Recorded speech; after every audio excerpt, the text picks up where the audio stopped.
आज हमारे कुछ साथी वकालत करते हैं कि हमें सेंट्रल गवर्नमेंट की तरह पे कमीशन के साथ जोड़ दिया जाए। वो भूल जाते हैं कि ये वो सारी चीजें हैं जो हमने 70 साल पहले छोड़ के आए हैं। जब सैन अवार्ड आया, गुप्ता अवार्ड आया, देसाई अवार्ड आया या शास्त्री अवार्ड आया, किसी भी एक के अंदर वो सभी चीजें नहीं थी जो हम लोग चाहते थे, जो हमारे नेतागण चाहते थे, जिनकी जो डिमांड थी। क्योंकि क्या है अवार्ड? एक जज साहब बैठे हैं, उनके सामने जाकर आप भी प्लीड करेंगे, बैंक की ओर से भी वकील खड़े होंगे, वो भी प्लीड करेंगे। अल्टीमेटली वो दोनों की बातें सुनकर जो उन्हें ठीक लगेगा उसके बेस पर अवार्ड बना के वो प्रनाउंस करेंगे, गवर्नमेंट को देंगे, गवर्नमेंट प्रनाउंस करेगी उस अवार्ड को। कुछ चीजें आपकी मानी जाएंगी, कुछ बैंक की मानी जाएंगी। Ultimately it will not be to the satisfaction of all the employees. जब ये सारी चीजें आ रही थी, अगर उस बात को याद करें, मुझे याद आता है 11 फाइबर टाइम का वो टाइम 2017 में हमारा 11 बाइपार्टाइट सेटलमेंट 1/11/2017 से ड्यू था। 6 महीने पहले हमें अपने चार्ट ऑफ डिमांड देना था। जब अब हम अपना चार्ट ऑफ डिमांड लेके आईबीए के पास गए तो आईबीए की नेगोशिएटिंग कमेटी के chairman union bank of India के चेयरमैन थे।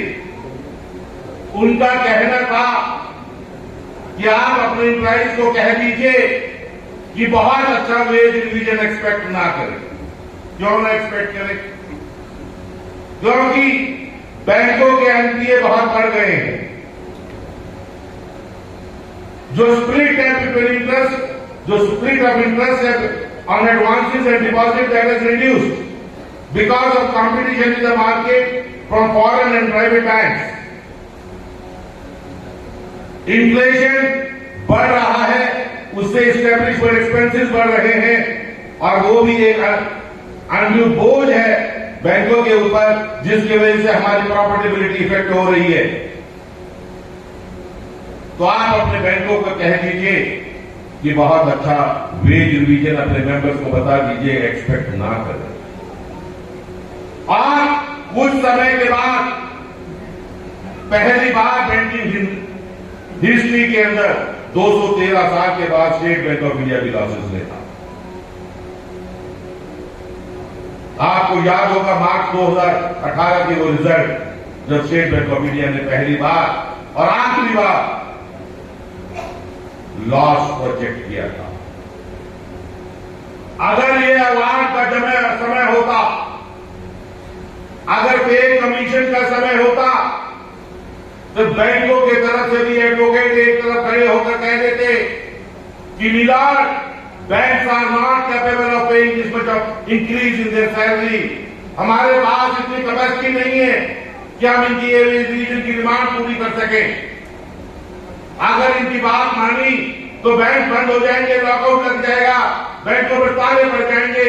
इसलिए हमारी पेइंग कैपेसिटी नहीं है कि इस बार हम इन्हें वेज रिवीजन दे सकें। इस 11 बाइपार्टाइट को 12 के साथ जोड़ दिया जाए, तब तक बैंकों की कंडीशन शायद जरूर। और जज साहब भी उनकी बात सुनकर कहते, yes, the argument given by the learned counsel from the banks is genuine, keeping in view the current position of the banks, we feel that this wage negotiation can not take place at this time. और very few 2-4-5% का आपको veg revision दे। हमें इसीलिए ये award system या पे commission का system पसंद नहीं है। बिकॉज अगर हमें कहा गया 2%, याद होगा 2018 में जब मई के अंदर I was going to talk to the IBA along with my team of united forum bank unions, उन्होंने 2% की ऑफर की थी। हमने वहीं से मीटिंग का बाइकआउट किया था और 2 दिन की स्ट्राइक की कॉल की थी 30 और 31 मई 2018 को। because we were not satisfied. We felt it is an insult to the banking community कि 2% किया होगा। और सब्सिक्वेंटली वो चीजें बढ़ते बढ़ते बढ़ते बढ़ते अल्टीमेटली हमें 30% से ज्यादा की इंक्रीज मिली, चाहे वो स्टेट बैंक ऑफ इंडिया में। मैं ये कहना चाह रहा हूं कि अगर पे कमीशन होता, चाहे वो अवार्ड होता या वेज कमीशन की जगह पे पे कमीशन होता, तो आपको आज कुछ नहीं मिलता। It is only because of bipartite settlement कि आज हम एक 11 बाइपार्टाइट एक अच्छा खासा वेज सेटलमेंट साइन कर सके।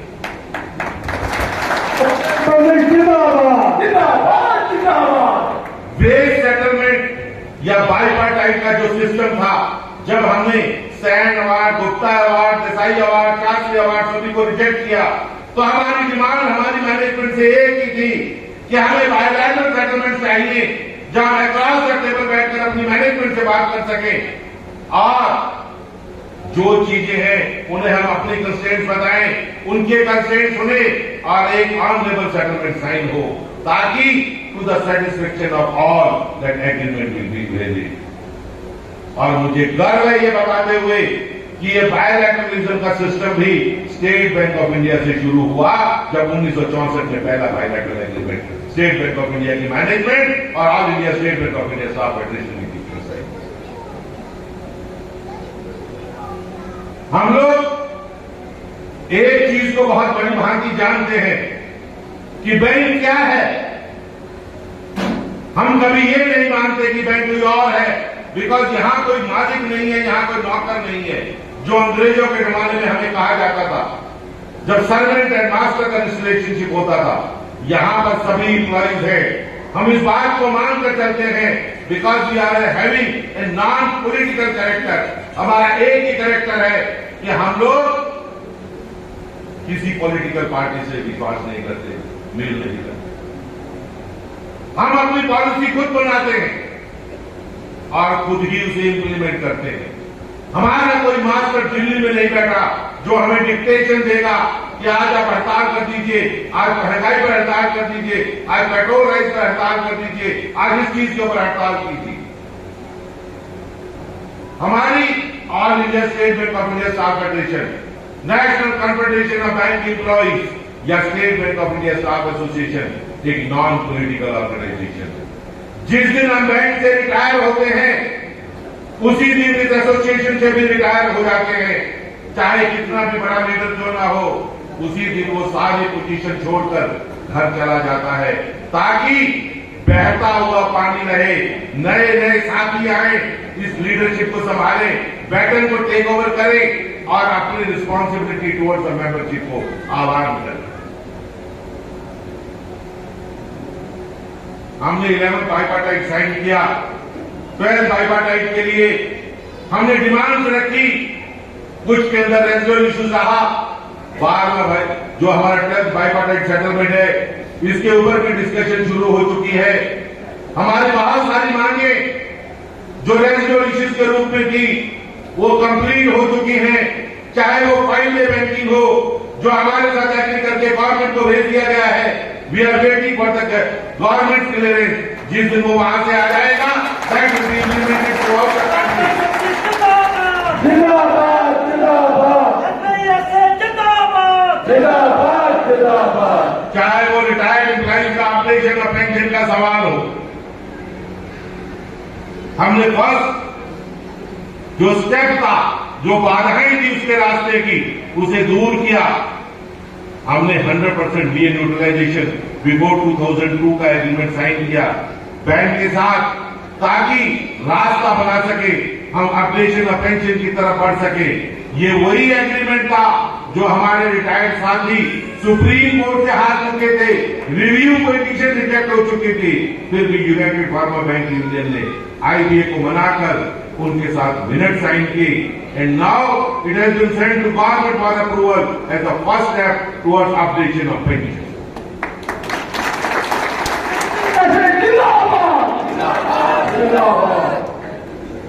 हमने डिमांड उठाई कि सफिशिएंट रिक्रूटमेंट इन बैंक्स होनी चाहिए, बिकॉज बैंकों में जो हमारे हमारे साथी काम कर रहे हैं, they are not feeling comfortable, pressure के है उनमें काम किया जा रहा है, बैंक का काम 5 बजे तक खत्म नहीं होता है, they are suppose to sit late, उसके लिए एडिक्वेट रिक्रूटमेंट होनी चाहिए। And I am happy to announce you that in State bank of India 8,400 की vacancies any day it will be publish, it will be there on the site of the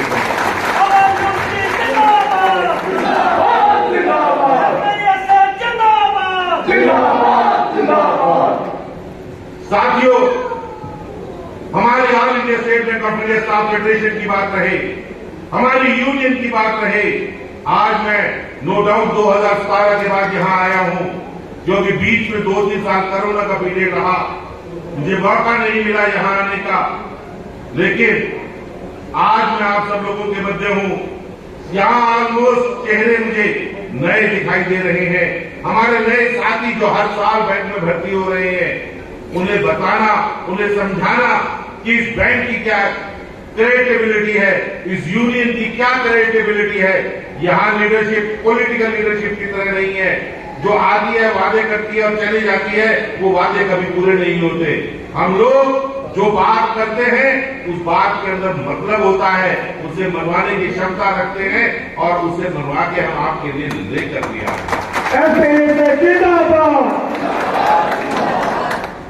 मुझे याद है 2009 की वो भर्ती, मैंने बहुत बात की है। 2009 के अंदर अगर आपको याद होगा, कोई है तो साथी में यहां बैठा है 2009 की रिक्रूटमेंट वाला, उन्हें याद होगा कि उनकी जो भर्ती का लेटर था 2008 दिसंबर में एक आया था। When we got to know on 27th of December कि इसके अंदर बैंक ने यूनिलैटरली कुछ सर्विस कंडीशंस को चेंज किया है। क्या थी वो सर्विस कंडीशन? कि जो भी नए साथी आएंगे वो 35,000 रुपया कैश और 70,000 रुपया transfer as a part of their duty करेंगे विदाउट एनी अलाउंस। जब एज ए फेडरेशन हमें पता लगा, we raised this issue before the central office, हमने ये बात कही कि कोई भी सर्विस कंडीशन के amendment you cannot do it without talking to All India state bank of India staff Federation. मुझे याद है उस समय भट्ट साहब हमारे चेयरमैन हुआ करते थे। डीएमडी सीडीओ की तरफ से हमें मैसेज मिला कि चेयरमैन का ये कहना है कि जो नए साथी आ रहे हैं वो तो आपके मेंबर नहीं है, क्या आप उनके लिए भी नई सर्विस कंडीशन नहीं बना सकते? तो हमारे लीडरों का एक ही बात कहना था, मेंबर नहीं है, मेंबर बन जाएंगे, लेकिन we will not allow the bank to change the service condition of the employee without talking.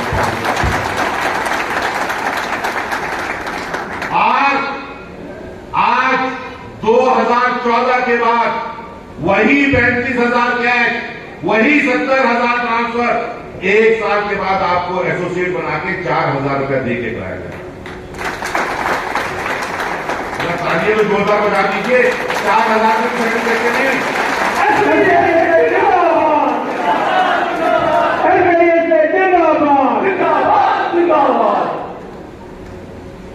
आज बैंक में आते हैं, आज बैंक में आप आए, आपको 500 रुपये एक्स्ट्रा मिलता है। मिल रहा है कि नहीं मिल रहा है साथियों को वीकली में? अरे यार हाँ या ना को जवाब तो दीजिए। मिल रहा है। किस चीज का है वो, क्यों मिल रहा है? अरे सीआरपीडी जो भी आप एग्जाम पास करके आ रहे हैं, वही एग्जाम पास करके लोग Punjab national bank of Baroda join कर रहे हैं। हो सकता है आपके रिश्तेदार, यार दोस्त या आपसे बेटर एकेडमिक क्वालिफिकेशन वाले उस बैंक में जा रहे हो, लेकिन उन्हें वो 500 रुपया नहीं मिल रहा जो आपको मिल रहा है। आपको 80 लाख लोन, हाउसिंग लोन मिल रहा है, वो 12 लाख ले रहे हैं। आपका लोन अगर किसी हाथी को कुछ खुदा ना खासा कुछ हो जाए, उसका इंश्योरेंस और उस इंश्योरेंस का प्रीमियम भी बैंक दे रहा है। सुना है कभी हिंदुस्तान में या पूरे वर्ल्ड में कि पहले आपको 80 लाख रुपया मिलेगा, फिर उसका इंश्योरेंस होगा, आपका इंश्योरेंस होगा लाइफ का, और उसका प्रीमियम भी बैंक देगा? ये किसकी वजह से है? It is only because of all India state bank of India staff Federation. मुझे याद है 11 बाइपार्टाइट में एक यूनियन ने डिमांड रखी कि 400 रुपए हमें कन्वेंस अलाउंस मिलता है। 400 रुपए को आईपीए से कहा गया कि हमें 5 लीटर पेट्रोल दे दीजिए। 80 रुपए लीटर पेट्रोल था, 5 लीटर पेट्रोल में इसे कन्वर्ट कर दीजिए। आईपीए के चेयरमैन का कहना था not even a single litre petrol for award staff. तो क्या सुरखार के पर हमारे स्टेट बैंक के एम्प्लॉइज में यहां सब स्टाफ को भी 13 लीटर पेट्रोल मिल रहा है? क्यों मिल रहा है? It is only announced because of all India state bank of India staff federation. State bank of India staff federation जिंदाबाद, जिंदाबाद। आज आपको सुपर एनुएशन के तीनों पैकेजेस, तीनों चीजें मिल रही है। Contributory provident fund, NPS, gratuity. बाकी बैंकों में 2 चीजें मिल रही हैं, NPS as well as gratuity. जो आपका contributory provident fund, I can tell you my friends, ये 2010 1 अगस्त से शुरू हुआ है। जब हमने स्टैंड लिया स्टेट बैंक के अंदर कि यहां अगर एनपीएस आपको लागू करनी है तो contributory provident fund will continue, और वो कंटिन्यू हुआ। उसकी वजह से एलोन जो लोगों ने स्टेट बैंक ऑफ इंडिया में ज्वाइन किया है 2010 के बाद, more than 1 crore rupees you are going to get it.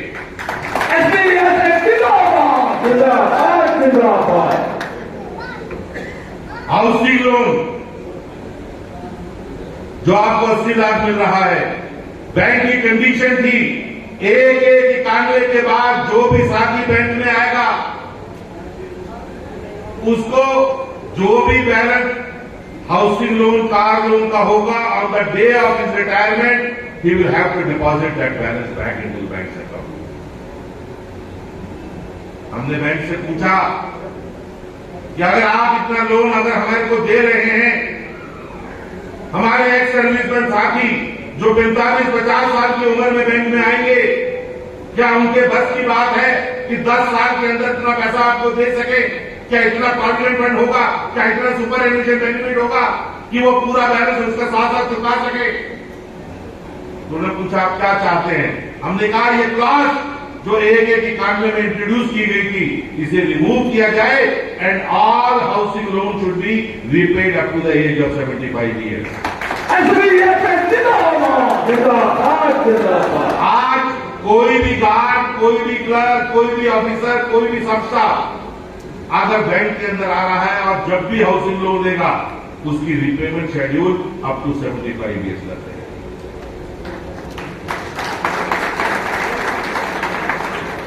Leave year है, 4 साल के बाद लैप्स हो जाता था, आज आप कंटिन्यू करके उसे कैरी ओवर कर सकते हैं, 2 लीव ईयर कंसेशन इकट्ठे कर सकते हैं। आज आप मेडिकल के अंदर कितनी चीजें आपके लिए नई आ गई हैं। आज 52 डोमिसिलरी डिजीजेस की लिस्ट में ऐड किया गया है, उसके अंदर सिवाय एक खांसी, जुकाम और बुखार के अलावा हर चीज, हर बीमारी की दवा डोमिसिलरी ट्रीटमेंट में cover. Post paid facility is being extended from all the partners and we also want, we have been asking our people कि आप सब लोग भी इनिशिएटिव लेके हॉस्पिटल का टाई अप अरेंजमेंट बैंक के साथ कराइए, ताकि कल को खुदा न खास्ता अगर हमारे किसी साथी को, किसी मैसेंजर को, किसी गार्ड को कभी भी किसी भी समय अगर जरूरत पड़ जाती है तो उसको पैसे ढूंढने नहीं पड़ेंगे। वो जाके हॉस्पिटल में एडमिट हो, ट्रीटमेंट कराए, बिल साइन करे और घर आए। उसके साथ 2 बेनिफिट मिलेंगे, एक आपको पैसे की जरूरत नहीं है, दूसरा वो अमाउंट जो आपको पोस्ट पेड फैसिलिटी में हॉस्पिटल को पे करनी है that is non taxable. Otherwise अगर आप 2 लाख का बिल क्लेम करेंगे तो 2 lakh will be added to your income. So all this benefit एक के बाद एक अगर आप देख के चले जाइए। पिछले वेज डिवीजन में हमने पीएलआई ऐड किया, जिसे भी डीजीएम साहब ने कहा कि 15 दिन की पीएलआई मिलेगी। अरे ये पीएलआई आई कहां से? 15 दिन की पीएलआई या 20 दिन की पीएलआई आपको मिलेगी, लेकिन ये पीएलआई देन किसकी है? एनकैशमेंट ऑफ लीव जब हमारा कहना था मैनेजमेंट को कि हर रोज हमारे साथियों की छुट्टियां लैप्स हो रही हैं, उनको छुट्टियां नहीं मिल पाती हैं। क्यों? क्योंकि स्टाफ शॉर्टेज की वजह से ब्रांचों में स्टाफ नहीं है, छुट्टी नहीं मिल पाती है, लीव लैप्स हो रही है, तो उसके बदले हमने छुट्टी है एनकैशमेंट का in lieu of already you are getting 1 month leave encashment along with your LLC. This is in addition to that कि 4 साल में 1 महीने की छुट्टी आपको ये एनकैश हो जाती है।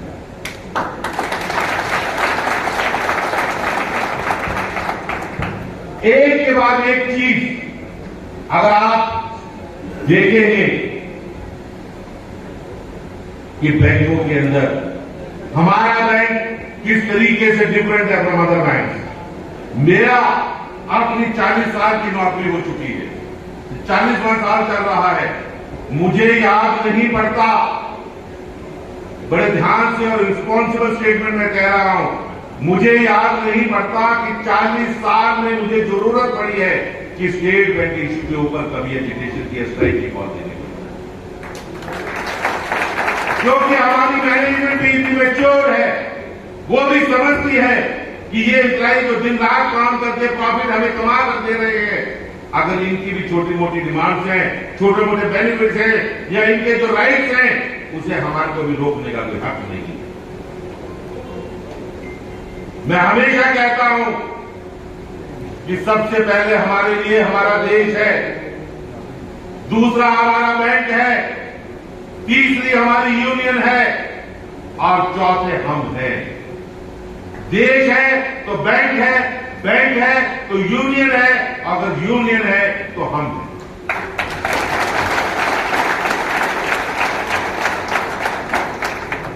हमारे बहुत से साथी ये सवाल पूछते हैं कि यूनियन हमारे लिए करती क्या है।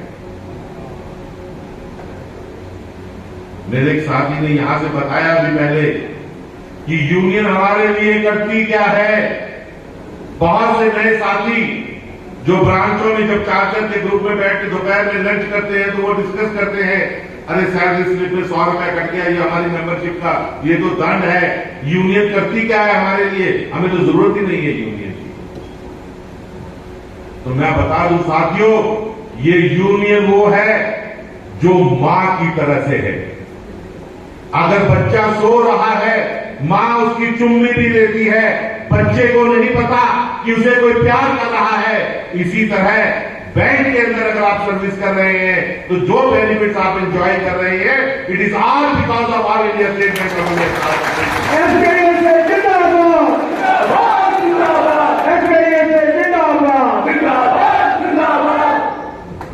हम लोग हमेशा से मेंबर्स के बेनिफिट की बात करते रहे हैं। मुझे याद है जब ग्लोबल मेल्टडाउन फर्स्ट आया था 2007 में, उस समय पूरे वर्ल्ड के अंदर जो लेबर ब्रदर्स जैसे बड़े बड़े बैंक थे वो भी ताश के पत्तों की तरह धराशायी हो गए थे। और वो ग्लोबल मेल्टडाउन फर्स्ट हमारे देश में किसी भी चीज को छू नहीं पाया। क्या कारण था कि वर्ल्ड की बड़ी बड़ी इकोनॉमियां धराशायी हो गई और हिंदुस्तान अटच रहा। उस समय जो हमारे फाइनेंस मिनिस्टर चिदम्बरम साहब थे, जो हमारे prime minister doctor Manmohan Singh थे, उन्होंने फ्लोर ऑफ द पार्लियामेंट में कहा था कि हमारे देश के अंदर अगर ग्लोबल मेल्टडाउन से अगर ये देश अछूता रहा है, it is only and only because of public sector bank. ये हमारी कॉन्ट्रीब्यूशन है। जनधन योजना में हम लोगों ने जिससे बढ़ चढ़कर हिस्सा लिया, डिमोनेटाइजेशन में सारी रात बैठकर हमने जो नोट चेंज किए, जब हमें पता लगा, जब हमें कहा गया कि ये इमरजेंसी की तरह से है, काले ब्लैक मनी को खत्म करेगी, टेररिज्म को खत्म करेगी, जस्ट लाइक जैसे फौजी बॉर्डर पर लड़ता है, उसी तरह बैंकर ने अपनी इकोनॉमी को सेव करने के लिए वो लड़ाई लड़ी। सारी रात बैठकर हम लोगों ने नोट गिने, नोट एक्सचेंज किए, गवर्नमेंट के काम आए, मुद्रा आया, चाहे आज 2000 के लोन आ रहे हैं, जितनी भी स्कीम आई उसके अंदर में बढ़ चढ़कर हिस्सा लिया। और अगर ये हमारे आज के प्राइम मिनिस्टर साहब और हमारे ऑनरेबल जो हमारे फाइनेंस मिनिस्टर साहब हैं, आज आप लोगों की तारीफ कर रहे हैं, तो ये इसलिए नहीं है कि आप लोग उन्हें बहुत प्यारे हैं, आपका काम प्यारा है। हमारा जज्बा प्यारा है जो हमने देश के प्रति दिखाया है, जो हमने लोगों के प्रति दिखाया है। कोरोना में आपका 2 साल का किया हुआ काम, सैकड़ों एम्प्लॉइज हमारी जान खोकर भी देश के हर एक साथी के लिए हमने काम किया। कोरोना के दिनों में हम ही लोग थे जो दिन रात मेहनत करके लोगों तक उनका रेट पहुंचा रहे थे, पैसे पहुंचा रहे थे, सेवाएं दे रहे थे, और कोई भी एम्प्लॉयमेंट इतनी पूरी तरह से लोगों की मदद नहीं कर पा। तो हमेशा से हम ही लोग हैं जिन्होंने इस देश की सेवा की है, इस देश के वासियों की सेवा की है। और जब जब हमें लगा है कि सरकार की कोई नीति हमारे खिलाफ है, हमने जी भरकर उसका विरोध भी किया। फॉर एग्जाम्पल, अभी रिसेंटली FRDI बिल आया था, आपने पार्लियामेंट में देखा, सरकार ने वो बिल इंट्रोड्यूस किया। क्या था FRDI बिल? अगर बैंक लॉस में होगा तो लोगों के डिपॉजिट से पैसे कट के वो अपना लॉसेस को राइट ऑफ कर देंगे। हमने उस लॉस को पर्टिकुलरली अपोज किया, पूरे हिंदुस्तान में जागृति फैलाई, रेलवे स्टेशन, बस स्टैंड, मार्केटों में खड़े होकर इश्तेहार बांटे, और अल्टीमेटली इस भारत सरकार को फोर्स किया कि पार्लियामेंट में स्पीच देने से, स्टेटमेंट देने से उनको फोर्स किया कि उस बिल को, अमेंड को जो पार्लियामेंट में लाया गया था उसे विड्रॉ करें, and ultimately this government was forced to withdraw that bill. जिंदाबाद जिंदाबाद जिंदाबाद, जिंदाबाद जिंदाबाद। आप लोगों के अंदर जो ताकत है, उस ताकत को पहचानिए। हमारी ताकत बहुत है। हम सब लोग एक हनुमान जी की तरह हैं जो एक साथ ग्रसित होकर अपनी ताकत को भूलकर बैठ गए। हमने बड़ी बड़ी सरकारों को झुकाया है, बड़े बड़े नेताओं को झुकाया है। हम ही वो साथी थे, 7 दिन हड़ताल 2006 में हमने यूपीए गवर्नमेंट के अगेंस्ट की थी, जब चिदम्बरम साहब स्ट्राइक के पहले दिन कह रहे थे कि इन्हें 3 बेनिफिट मिलते हैं, जो करना है कर लें। और जब 7वें दिन रिमांड के साथ बात हुई तो वही फाइनेंस मिनिस्टर चिदम्बरम साहब थे जो जस्टिफाई कर रहे थे कि आपको 3 बेनिफिट मिलते हैं, इट इज जस्टिफाइड। हम ही लोगों ने कोई भी चीज हो, हमने बैंकों के अंदर कंप्यूटराइजेशन आया, हम ही थे जिन्होंने कंप्यूटर की एग्रीमेंट किया 9 जून 1989 को। उसके बाद एक इंक्रीमेंट मिला। सारे हिंदुस्तान के ट्रेड यूनियंस ने हमें चार्ज करा कि इन्होंने अपने हाथ बेच दिए, स्टेट बैंक के अंदर तो कंप्यूटर आ जाएंगे, बैंक से लोगों को निकाल दिया जाएगा, भर्ती नहीं होगी। वही यूनियन 2 साल के बाद हमारे पीछे थी कि हम भी सेम टाइप का एग्रीमेंट करने के लिए तैयार हैं, हमें भी एक इंक्रीमेंट दिलवा दीजिए, जो कि 1993 को मिली। तो हम लोग एक विजन रखते हैं। इट इज नॉट कि हम ट्रेड यूनियन के पीछे किसी से एफिलिएटेड हैं, उनकी विचारधारा से प्रभावित होकर उनकी बातें मानकर उनकी बातों पर चलेंगे। हमारे अपने विचार हैं। हम देख सकते हैं कि बैंक के फेवर में क्या चीज है, हम देख सकते हैं कि आने वाला समय किस चीज को इंडिकेट कर रहा है। जब टेक्नोलॉजी की जरूरत थी 2003 में हमने टेक्नोलॉजी का एग्रीमेंट किया, जब कंप्यूटर की जरूरत थी 1989 में हमने कंप्यूटर का एग्रीमेंट किया। और हम किसी भी चीजों से एग्रीमेंट करते हुए डरते भी नहीं। स्टेट बैंक ही था जिसने स्वीपर्स की आउटसोर्सिंग का भी एग्रीमेंट बैंक के मैनेजमेंट के साथ किया। हम ही लोगों ने जो चीजें हमें भी पसंद नहीं थी, हमने भी उसको रियलाइज किया। लेकिन धन्य है स्टेट बैंक की मैनेजमेंट जिन्होंने हमारी बातों को भी समझा और कभी कन्फ्रंटेशन की स्थिति नहीं आने दी। साथियों, समय बहुत हो चुका है, मैं बहुत ज्यादा समय नहीं लूंगा। एक बार फिर आप सब लोगों का बहुत बहुत शुक्रिया जो इतनी बड़ी संख्या में यहां पहुंचे हैं और जिन्होंने इस मीटिंग को कामयाब बनाया है। अब मैं आशा करता हूं कि मेरी आवाज के साथ आपकी आवाज मिलाकर नारों का जवाब देंगे या नहीं? यार ये तो आवाज मेरी आवाज से भी कम है। आप सब लोग बैठे हैं कि बराबर नहीं है। आप सब लोगों से ज्यादा तो मेरी आवाज है। इसको बंद भी कर देंगे ना तो भी मेरी आवाज बाहर तक सुनाई देगी। पीछे वाला बंदा बैठा है उसे भी यहां से सुनाई देगी। आपके नोज में नाक में जोश नहीं है। जोरदार आवाज दीजिए। State bank of India staff association जिंदाबाद, state bank of India staff association जिंदाबाद, all India state bank of India staff federation जिंदाबाद, all India state bank of India staff federation जिंदाबाद, एसपीबी जिंदाबाद, एसपीबी जिंदाबाद, यूपीयू जिंदाबाद, UPU जिंदाबाद, जिंदाबाद, जिंदाबाद, जिंदाबाद, जिंदाबाद।